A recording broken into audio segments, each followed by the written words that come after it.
And we'll all right, we're recording. All right.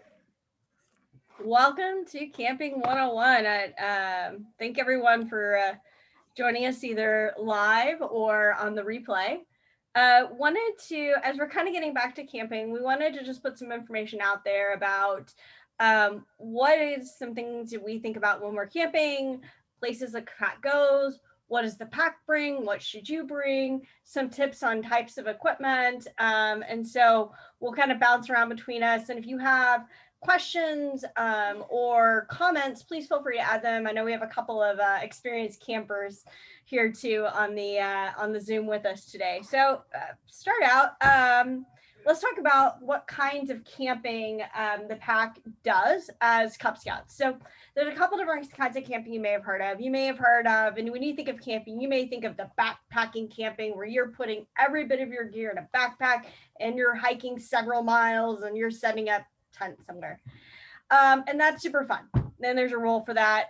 We don't tend to do that with cubs because they tend to be a little bit small and it's a lot to ask them to carry their own gear. And so we tend to do more of the car camping, what we call car camping, where you're parked within a quarter mile of the campsite.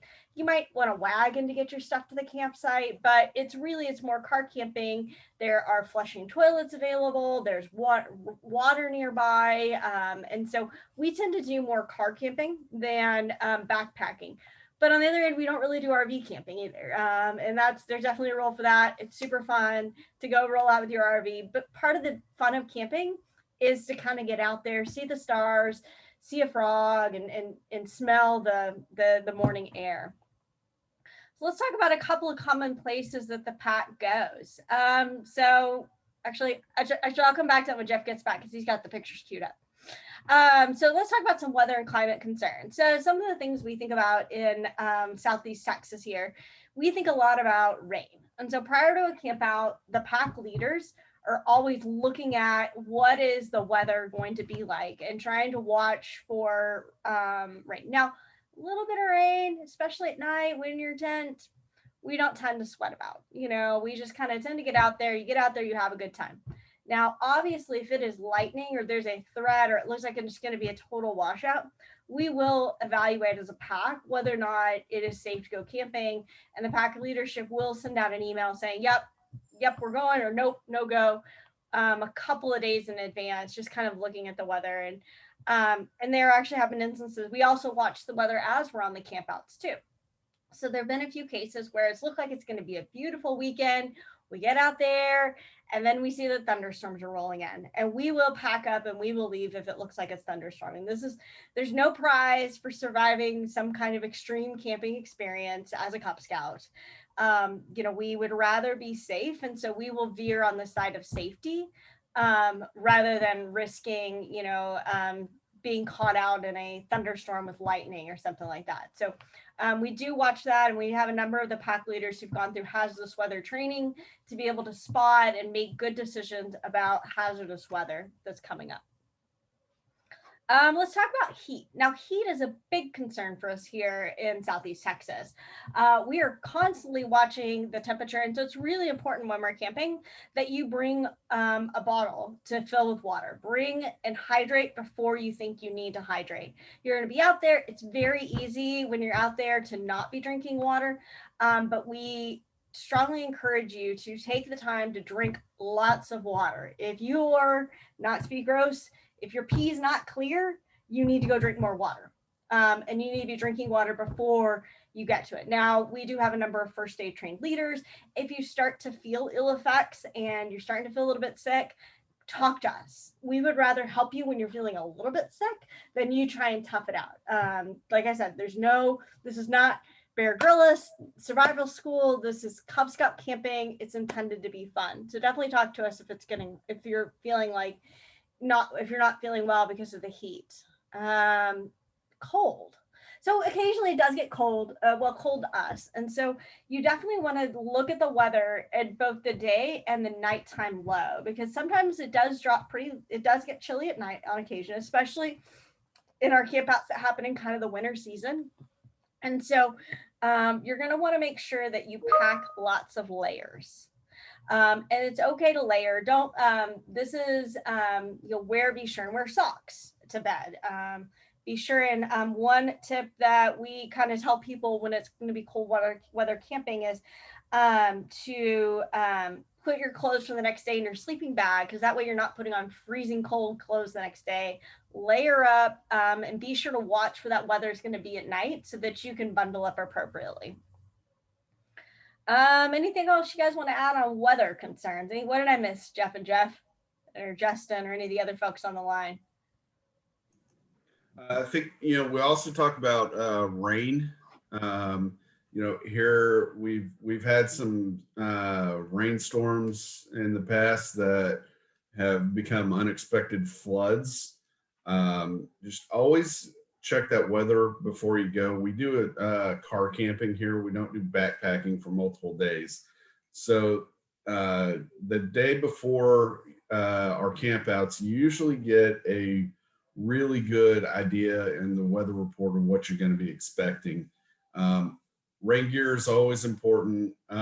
Rain boots, especially if we go to a place like Camp Karankawa, has a reputation of being very muddy after it rains. And so having a good pair of muck boots, can come in very handy there. Yeah, definitely watch out for that.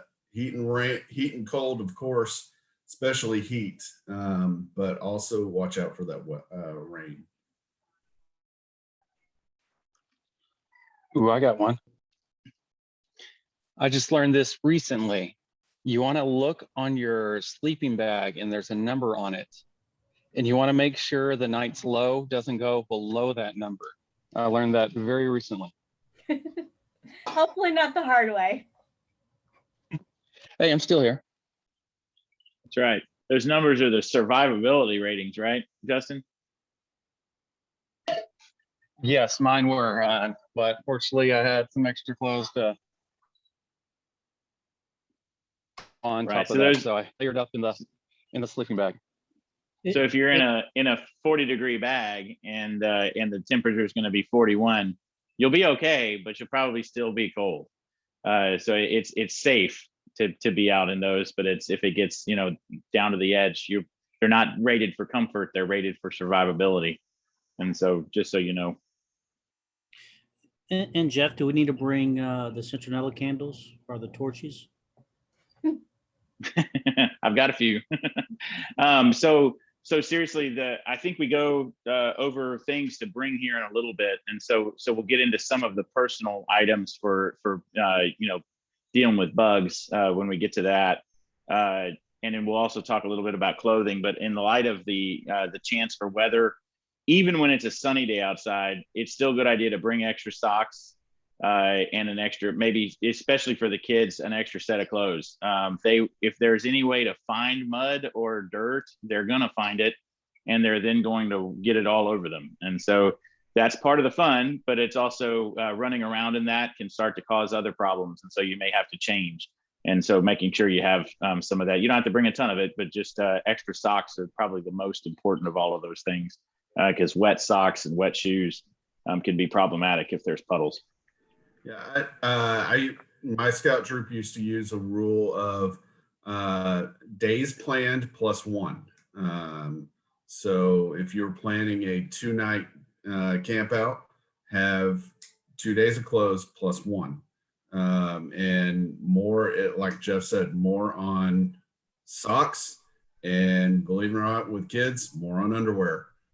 You'd be surprised how quickly a pair of underwear gets destroyed. Yeah, definitely pair of socks, probably the most important rule, but days planned plus one is generally a good rule of thumb. That's excellent.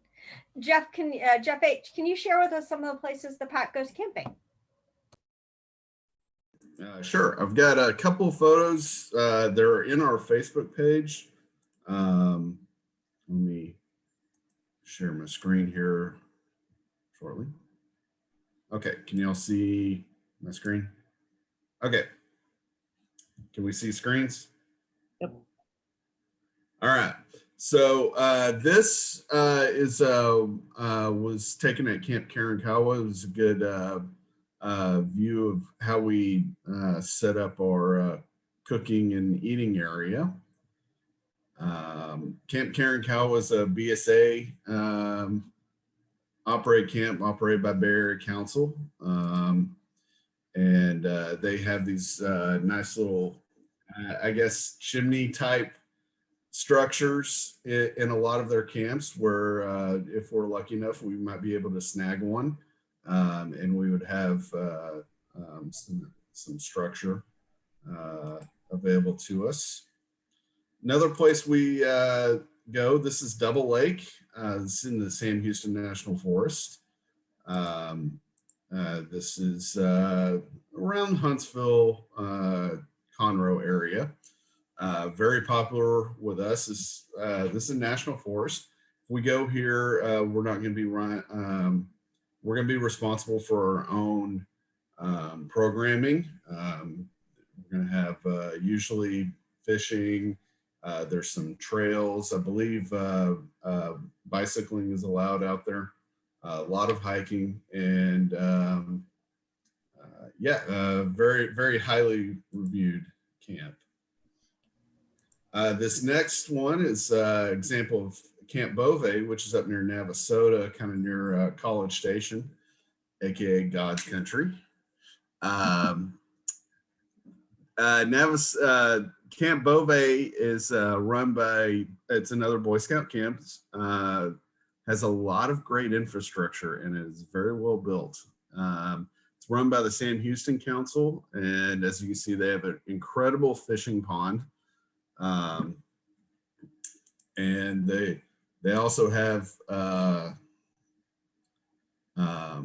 this is our campsite out there. We'll have our own dedicated area with our own bathroom and shower facility, some tent pads, and dining facility. Very well built area and a lot of great programming. It's not that bad of a drive. It's right on Highway 6. And then our last camp out that we did before COVID was at, as you can see here, the campfire was at, why is it not pulling up for me? It was at Stephen F. Austin State Park, which is in Sealy, I-10 west of Houston. It was another state park, had some great trails. It did get a little cold there. I believe we dipped below freezing briefly. We earned our polar gator patch. Yeah. So this was a lesson in watch the weather, because it's not always hot and humid in Texas. But this area has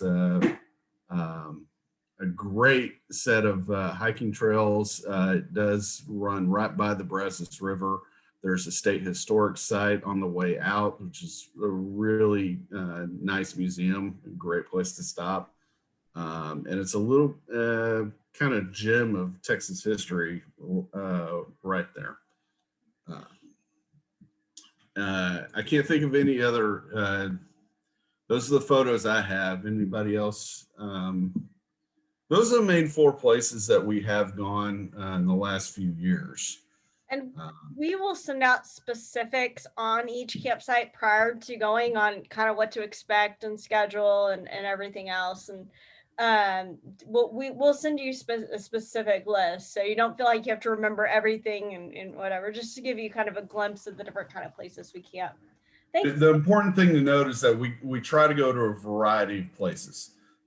So we go to BSA owned and operated facilities where we can get some great programming, great activities, BB guns, archery, and things like that.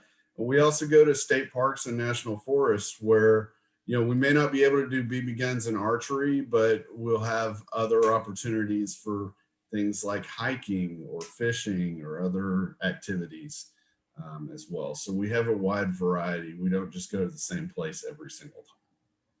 And we've also camped places like NASA, or Space Center Houston, the Houston Zoo, That- USS That's true. We've done overnights at Houston Zoo and Space Center Houston.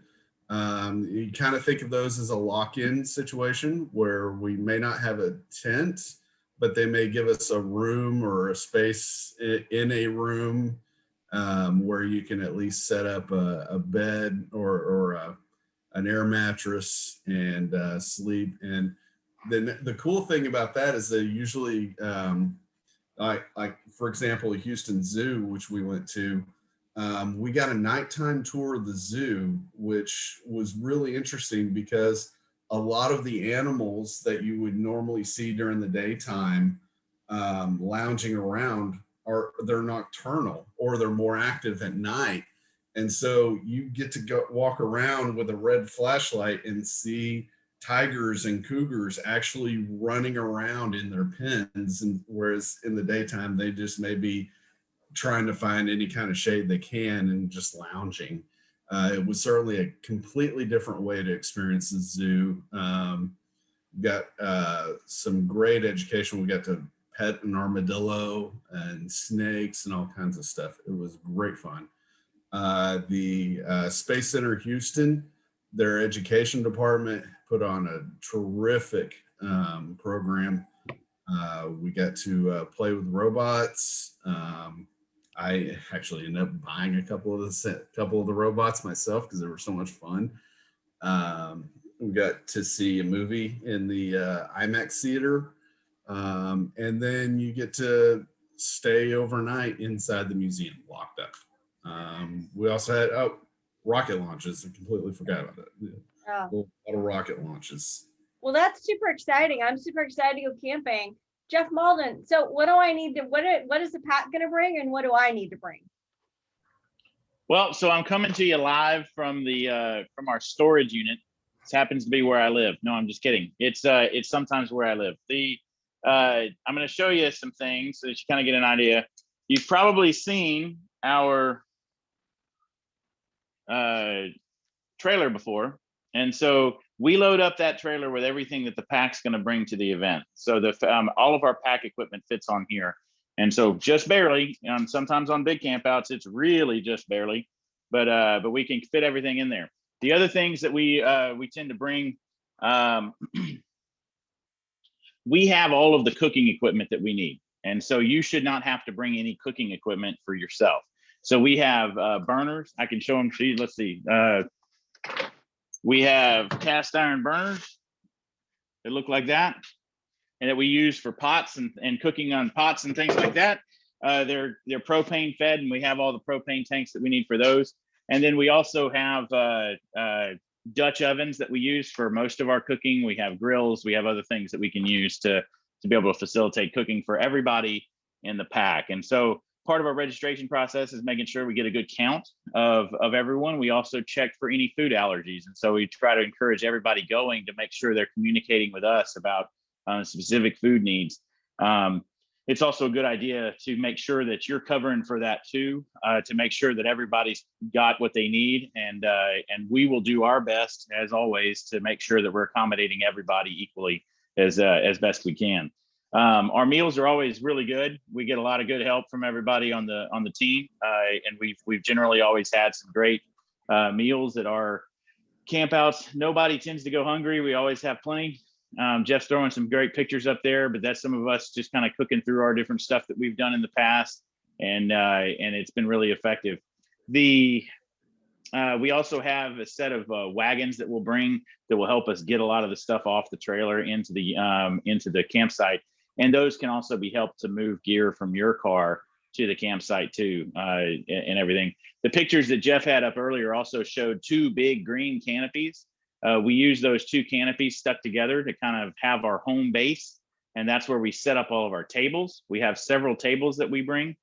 And we set up the tables up underneath the canopy to be able to have all of our food serving areas, food preparation areas. It's also where we set the burners.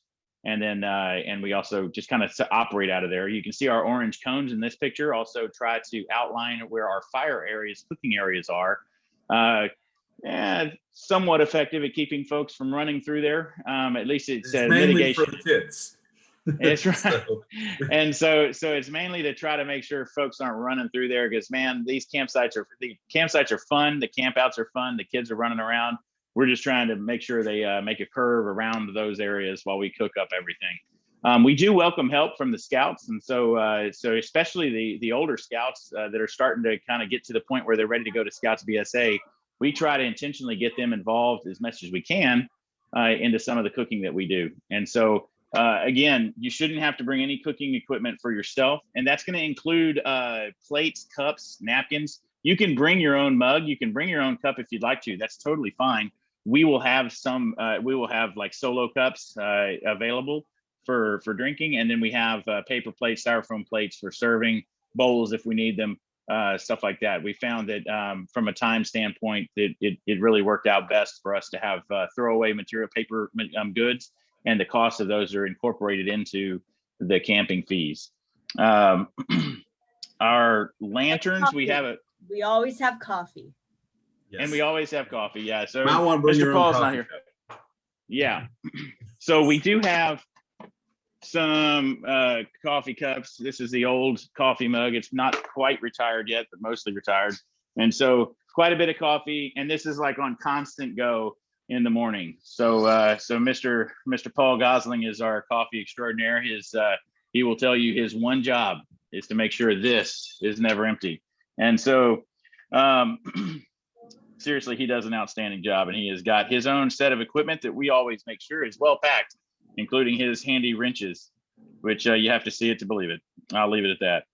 In terms of lanterns and things like that, you're welcome to bring a lantern. We have several that we use between Jeff Hasley and I. We have several that we can light up the whole cooking area and that main kind of home base area.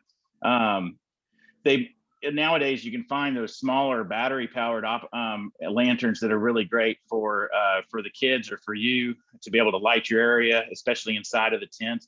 One reminder is there's no flames in the tents, and so you don't want to take one of those white fuel or propane lanterns and bring it anywhere near your tent. Those tents are while they may be treated with things, they don't take kindly to flames, and so don't bring those inside of the tent. Use battery powered stuff. It works great, and you can set them inside. They light up everything, so you can get dressed and get ready for bed or get up in the morning, all that kind of good stuff. LED lanterns or even an old fluorescent lantern, take just a couple of batteries and they will light up everything inside a tent. They're great to have. That's right. So the pack will also have with us in one of our boxes is a big first aid kit. And so we have first aid available. It's just a random, or not random, but it's a set of good first aid equipment that we would need for anything that we can handle.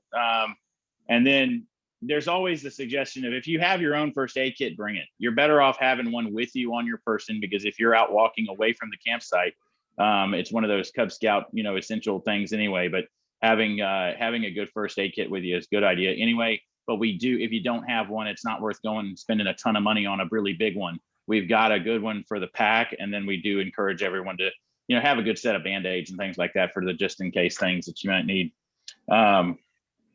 Let's see. The other thing I was going to mention, the pack will also bring all of our cleaning supplies. So anything we need to be able to clean the stuff. And so you'll see us when we're there. We try to use a 3-bucket system. So you'll have your wash water, your rinse water, and your sanitize. And so we're able to make sure that everything that we're using is all gone through a clean cycle. And then all the Dutch ovens are brought back up to heat to burn off any kind of food that might be on those. So everything's been good. We've not had any issues in the past. We always make sure everything's very clean. I think that's about it. Jeff, am I missing anything? And you can see all the stuff behind us. This first shelf here is most of our packing gear that all goes over here, and the rest of it is all over here. You can see we have several coolers. Those will be used for both the dry goods and the non-refrigerated, and the refrigerated stuff will be kept on ice for the duration of the camp out. We load these up with plenty of ice. They're loaded with all the cold materials that we need. And then we also have, feet to put them on to keep them up off the ground. So per health standards, we'll make sure we do that. And we'll also have a couple of coolers back there filled with water and lemonade, and we usually bring a couple gallons of milk for the kids and things like that. Yeah, and so we encourage. Yeah, one note on that. So so keep in mind that we're out there. You know, everybody's kind of using the same stuff. So we will have water and usually lemonade in the coolers, and those we'll use throughout the day, and encourage folks to kind of refill and keep drinking fluids as much as you can. We'll have milk. We usually use the milk for either really for breakfast, sometimes dinner if we need it. We try not to use milk as the hydration tool during the day. And so we'll bring some of those. We'll have some of that. We'll have some orange juice, things like that for breakfast. It'll be on the menu. And so we'll have those things, but we're definitely better equipped for more routine drinking water, drinking Kool-Aid, or drinking lemonade.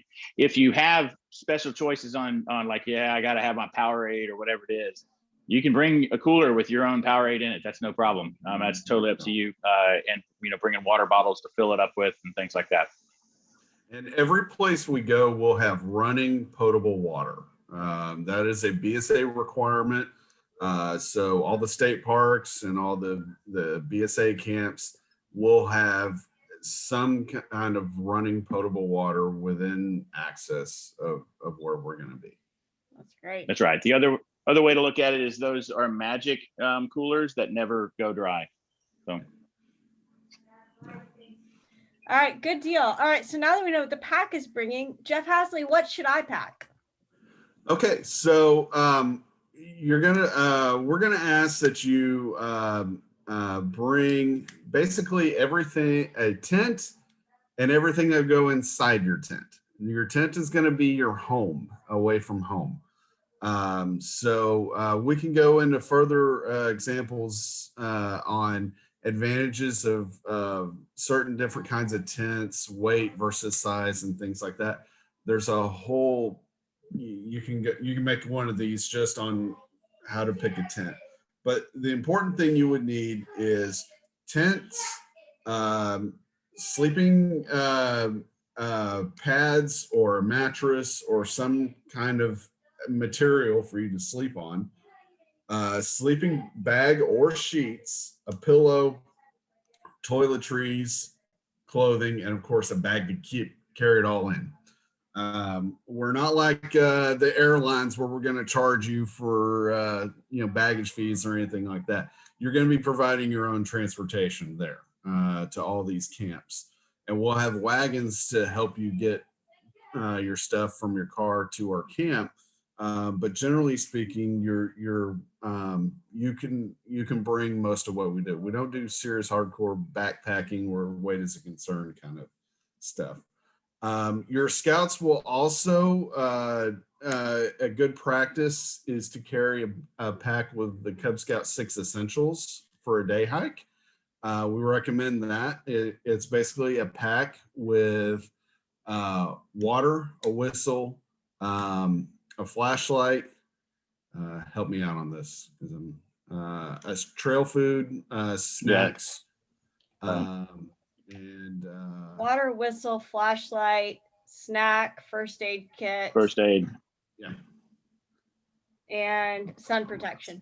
Sun protection. There it is. Sun protection. Sun protection is. Sorry, I had to go through the whole list to get there. Sun protection is two things. It's a hat and it's sunscreen. Okay. Even if you're like me and you're not used to wearing a hat, wear a hat. Sunburn on your bald head like me is not a good thing. It hurts a lot. So get in the habit, just wear a hat for the weekend.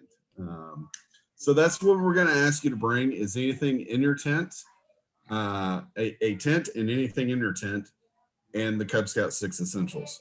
Everything else is optional.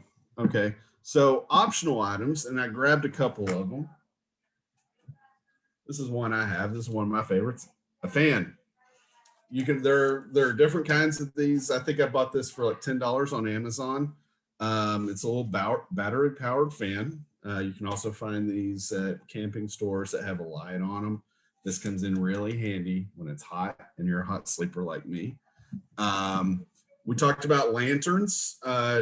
Of course, no gas inside your tent, but a battery powered lantern is great inside a tent. It will just light up that whole thing, and you'll be able, when it's dark, you'll be able to get your kids dressed and comfortable and ready to go to bed. And once they do go to bed, you'll just crash. Coffee mug. If you're a coffee addict, bring a coffee mug. We have some great coffee. Games and books. Leave the electronic devices in the car. We're out in nature for a reason.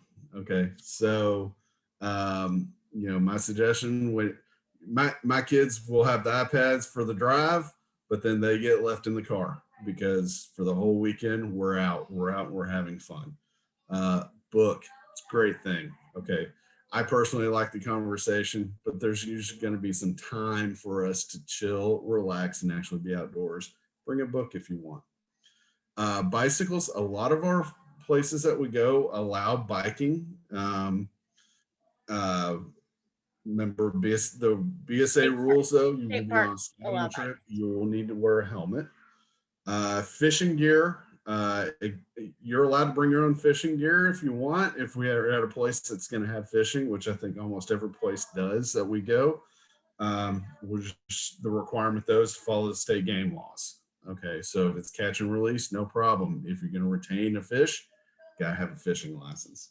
And think of what not to bring.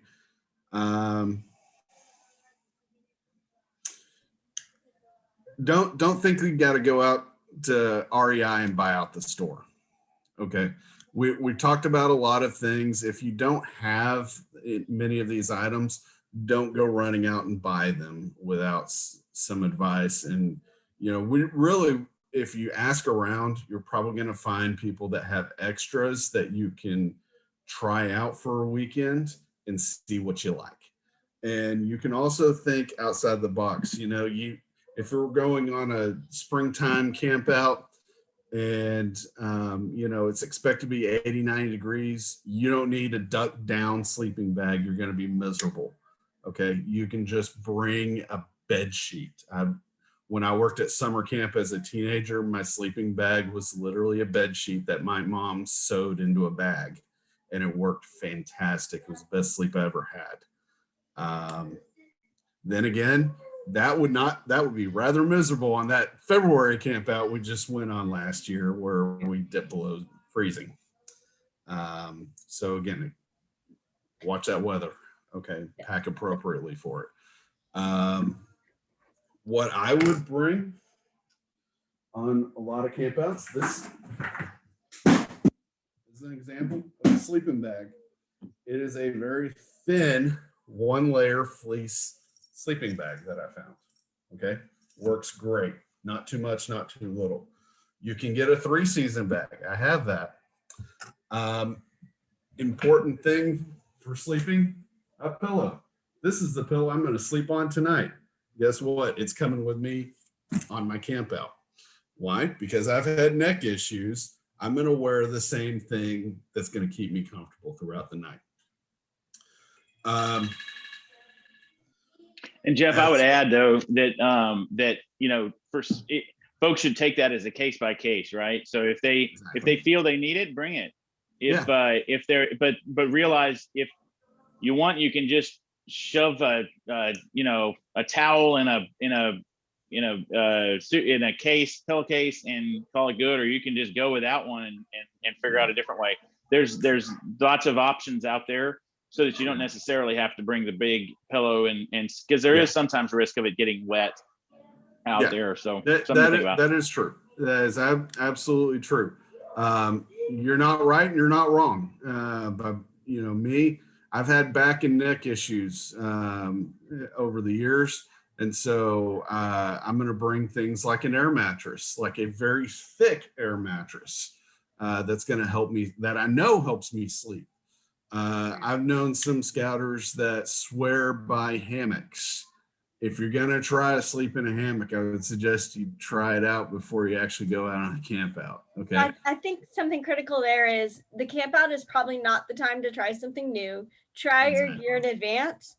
Let's talk about some of the BSA rules for camping because it is a BSA event. So while you may camp as a family, you may have camped a bunch as a family. When you're camping with the BSA, you're using the BSA's insurance. And so there are some really specific rules of things that we do have to leave behind. One of those things is alcohol. Scouting events are non-alcoholic events, so leave the alcohol at home. Also firearms and BB guns, leave those at home unless we can only, as Cubs, we can only shoot at ranges approved by council, and they will provide all of the BB guns or whatever we need and archery equipment or whatever we need. Same thing with slingshots. Archery equipment. Mhm. And we'll have those opportunities at places like Camp Karankawa and Camp Beauvais. They will have those ranges for that. Yeah. But when we're on a state park, don't bring the BB guns. Yeah. Please. So let's, in some of the other BSA specific rules. So one of the big things we push at our events, at any kind of scouting event, is youth protection rules. So that adults are not alone with a child that is not their own. And those apply on campouts as well. One of the really important ones is to check in and out with a pack leader. So when you arrive, let one of the pack leaders know that you've arrived. And if you have to leave because you're just not having a good time, it's the middle of the night, it's cold, wake us up and tell us, because if we wake up in the next morning and we can't find you, it causes us concern. So we just need to check in and out with the leader to make sure we know who's on site and who's not on site, because we're responsible for you guys. Campfire rules, only adults can really handle campfires. The scouts can help with gathering wood and whatever, but what we want is there will be someone who is in charge of the campfire, and they will make the designation of what can go in and out of the campfire. And so please help reinforce that with your scouts too, because there is a lot of joy for scouts in building the biggest fire they possibly can. But that fire has to get put out at some point, and somebody has to stay up with the fire and everything else. And so we want to make sure that we are being careful with fire. Knives should only be handled by adults or bears who have earned their whittling chip and are doing specific carving activities in a specific location. So nobody gets cut. We always respect and we're kind of remind all the scouts about leave no trace, and make sure that as we're camping, we're cleaning up after ourselves. We're being kind to the animals around us, that we're not leaving, that we're camping only in designated spots for camping, and that we're leaving the environment as good as when we arrived. We also require that you have a BSA medical form when you show up on site. And so for most of the camping we do, all you need is one that's a self kind of attestation that you fill out that just says, hey, I'm so-and-so, here's my kind of my basic health history. We will keep those secure. And we need one for everyone on site, scouts and siblings and families included. And if you don't have one when you show up on site, we will make you fill one out we'll make you fill one out, because it's really critical, just in case something happens. We want to make sure we know we can give good information to emergency responders if something happens. What other kind of Cub Scout specific rules am I leaving out here? Tobacco use policy is for those who use either smoke or use chewing tobacco. It has to be done out of view of a scout. That is a BSA rule. It's BSA's very particular about making sure that we don't encourage tobacco use among children. So no tobacco use in view of a child. You can bring it. In fact, I think Karankawa and Beauvais have designated smoking areas, but they will be out of view of children. All right, so we've talked a lot. Jeff Malden, can you tell us a little bit about what it means, like, kind of how the campouts run and how how we have everybody chip in? Sure. Sure. You can still hear me okay? All right. Started raining over here. So I've got popcorn effect going on. It's pretty awesome. So our campouts, generally we have arrival on a Friday evening, and so folks will trickle in at different times. Obviously it's easier to set up camp in the day, but sometimes work schedules just don't support that, and so sometimes you have to get there in the evening. Recommendation for when you pack the car is make sure the stuff you need first is easily accessible from the car, you know, like the tent or the ground cloth and maybe your lantern or flashlights and things like that to be able to see. We will generally try to get there ideally early with the trailer and the pack equipment. And so if you're able to arrive with the trailer, then that's great, because we can use the help to help unload it. It's got a lot of heavy stuff on it, and we move it all into the pack campsite. We take all the help we can get to get everything stood up and set up. So that's setting up the canopies, setting up the tables, moving the boxes in, getting everything kind of set up at the centralized campsite. And then we also set up our tents and everything else too. And so we'll use all the help we can get for those things. For the cooking, Fridays oftentimes are more of a kind of a Cracker Barrel kind of an event where we'll have some snacks and a few little things, goodies like that for arrival. A lot of folks will eat their own dinner on the way there, or they'll pick something up on the way there. And logistically, that's just been simpler for our campouts since everybody's busy getting set up. Hold on, the lights just went out. The lights are on All a right. timer. Don't worry, we paid the bill. The lights are just on. I know it's on a timer, so it must be telling me I gotta hurry up. So the breakfast, lunch, dinner, breakfast and dinner on Saturday are usually cooked cooking events, and so we welcome help. Like we mentioned before, we can take Weeblo scouts and folks like that are often good helpers, and then parents as well are always welcome to chip in and help. And so that can be in helping the preparation of the food, or even more so in serving the food, because we'll set it all up in kind of a assembly line and have everybody line up and come through. And so having some parents kind of stand in to help dish everything out in good equal portions is fantastic. And so we've always had great help with that, and we thank everybody for doing that. Lunch is usually something a little easier because we're trying to, keep the momentum of the day going. So it may be more like sandwiches or something, but sometimes we'll go with something a little bit more involved. And then Fridays or Saturday nights, usually a great dinner. And then Sunday morning, another cooked breakfast. And so again, rinse and repeat on all of those things. We also welcome any help we can get on cleaning everything up, because man, the faster we can get everything cleaned up, the faster everybody can sit down and relax. It can be a lot of work to do these campouts. And so the more help we have, the better it is, and the more sane your Cub Master is at the end of the campout. And so then the other thing is, when we're ready to load out on Sunday, get your camp broken down, get everything packed up, get it into the car, and then you'll probably see us also bringing down the packed central stuff and putting it onto the trailer. And so there's a process to getting it on the trailer.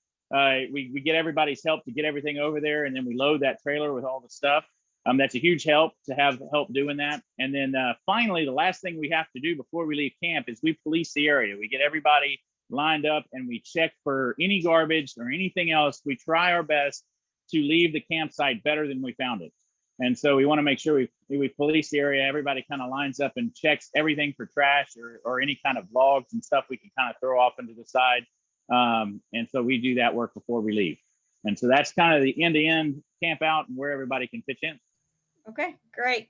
Jeff, Jeff Hasley, talk to us about if you have some special medical concerns like a CPAP or allergies. Okay, so CPAP users, which I'm one of them,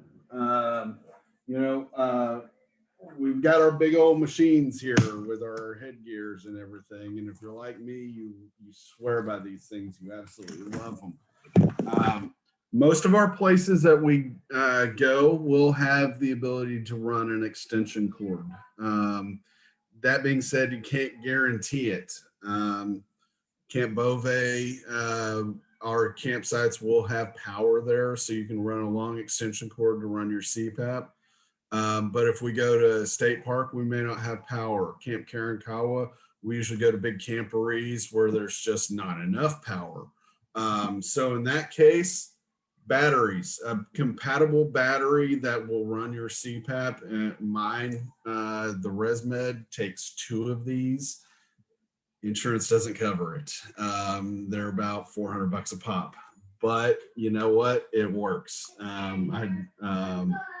They work really well. My suggestion, if you're going to do the battery route, make sure that it's compatible with your equipment, of course, and make sure that it can run a full night. The first time I used it, I used 1 battery and thought I was good. 4 hours into it, the battery died, and suddenly I was back to snoring. It was not pleasant. So keep that in mind. Bring earplugs, what you're saying?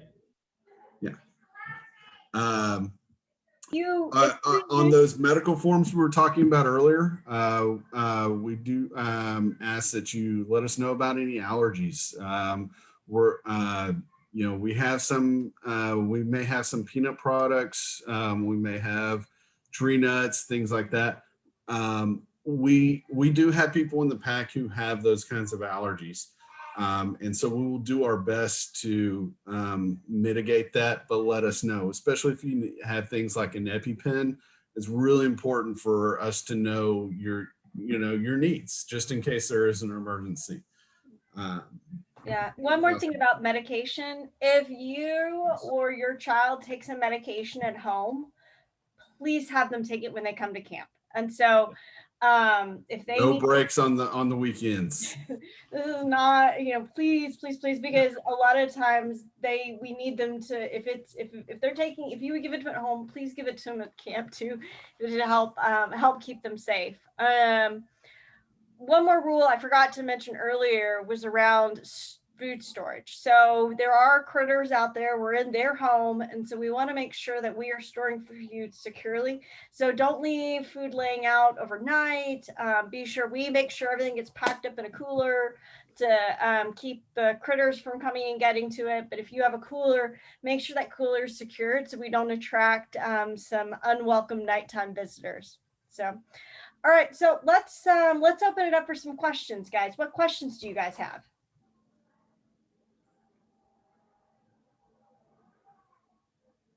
So I'll talk to a question that our last family that joined us had for me was where to get your supplies. They're going to be going on our first camp out with us.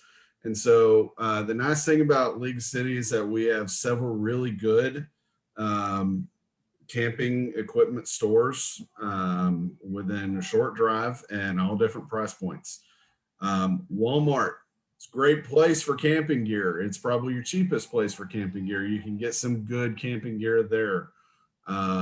Target has a little less selection, a little bit more expensive.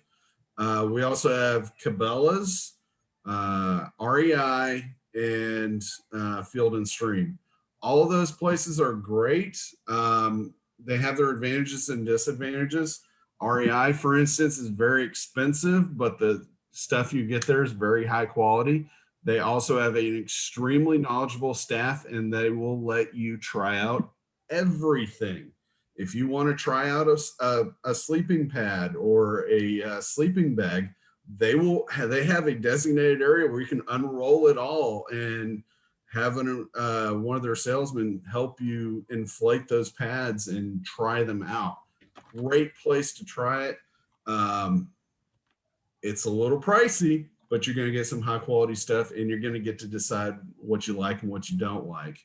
Academy is a great outdoor good sporting goods store around here, right down there. So we have Sun and Ski Sports is another one. They are really good for apparel, clothing, boots, shoes, things of that nature. They don't have quite as much selection on camping equipment, but they've got a lot of great outdoor clothing, good places to look for. So we got some terrific options all throughout our area of Houston without going too far and without breaking the budget. And again, we're going to Beauvais, correct? So we're going to, the next one we're going to is actually Double Lake, which is just northeast east of Houston, and we're going to be helping with the Scouts, the International Scouts Trash the Trash event. To participate, we're going to be participating in that. And just one question too is for the last trip that was canceled, the fund. Do we pay again or I refunded everybody. Okay, I just the wife didn't tell me that. So Oh, okay. If you don't see it, please let me know and I will go back and make sure it's refunded. okay, so Double Lake is where we're going. Okay. Double Lakes for more. Yeah. We couldn't get another date with Buffet, but So I did see another link today, so we need to redo the link to pay, correct? yes. Gotcha.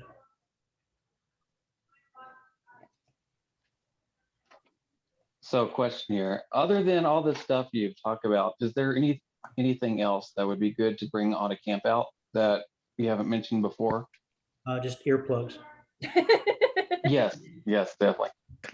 Earplugs, and then I would say, insect repellent. Yes. We didn't mention that one, I don't Sunscreen, think. insect repellent, towels, shower kit, shower shoes. Definitely, if you're going to be anticipating taking a shower at these places, you're going to want shower shoes. They got some. You don't want some funky fungus. And pack some patience. It's Yeah. We're all there together. Toothbrush, along with your toothbrush and toothpaste. Don't forget those. Pack your patience as well. All right. I know we got about 2 minutes left. I wanted to try and end by 8 o'clock. Any other questions, comments, concerns? I got a quick question for y'all. When it comes to fishing out there, is there a good starter to get out there and just obviously get some guidance from some of our expert fishermen in the crew, but is there like a general base set that's worth buying as opposed to just buying a rod and then getting the specifics of what kind of fish and what kind of water and depths? And I don't know any of that, but is there something you could just suggest for where we're going? So we're going to Double Lake Recreational Area is in the Sam Houston National Forest, and the thing with the National Forest is that they follow Texas state regulations when it comes to fishing. So the Texas Parks and Wildlife website is absolutely terrific. They have a section that's literally learn to fish, learn to hunt. Kind of things, and so they can answer a lot of those basic questions that you might have on that. It's a very well done website, so check that out, Texas Parks and Wildlife. I've also gone to Cabela's here in League City and gotten some great advice from the fishing counter there. You can walk up to them and say, "I know nothing." And you'll walk out of there with everything you've ever wanted, and you'll catch a fish. So that I would definitely go there if you're really interested in going fishing with us at Double Lake. Stop by the fishing counter at Cabela's, because those guys there are really knowledgeable. I appreciate it. Bass Pro also, if you want to go to Pearland, it's run by the same company. So if you happen to be in that area, Bass Pro is also really good. Jeff Malden, what time are you planning to have the trailer there? Arriving? I hadn't looked far enough ahead to know on the 30th. We usually aim to be there around 4 or 5, but I'll have to check that to see. I'll make sure to put that into the email when we send out with the details for the trip. We'll try to state when the trailer's planning on being there. Perfect.